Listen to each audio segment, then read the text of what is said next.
અરવલ્લી જિલ્લામાં અમને ગઈકાલે બાતમી હતી કે ચીટિંગ માટેની એક ગેંગ રાજસ્થાનથી નીકળી છે અને સોનાના બિસ્કિટ ના નામે ચીટિંગ કરી અને લોકોને ઉલ્લુ બનાવી રહી છે. એના આધારે ફરિયાદીએ અમારો કોન્ટેક્ટ કર્યો.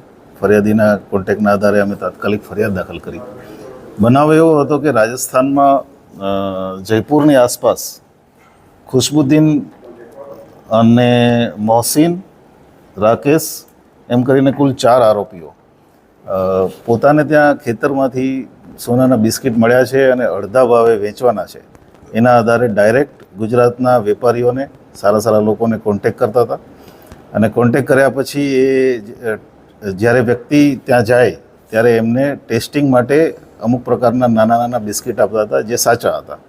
એ ટેસ્ટિંગ કરાવ્યા પછી જ્યારે ખરેખર ડીલ કરવાની થાય ત્યારે એ પિત્તળના બિસ્કિટ જેના ઉપર સોનાનો વરખ ચડાવી અને એને પધરાવી દેતા હતા અને પૈસા લઈને ગાયબ થઈ જતા હતા.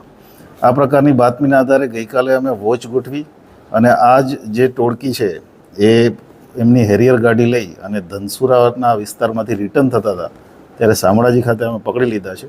ટોટલ 4 કિલોના પિત્તળના સોનાના વરખ ચડાવેલા બિસ્કિટ અમે કબજે કર્યા છે. 5-6 મોબાઈલ કબજે કર્યા છે અને ગાડી કબજે કરી છે. 3 આરોપી આમાં અમે અરેસ્ટ કર્યા છે અને એક આરોપી અમારી જે ઓપરેશન છે એ દરમિયાન ભાગી ગયો છે. એ અમારે માટે વોન્ટેડ છે.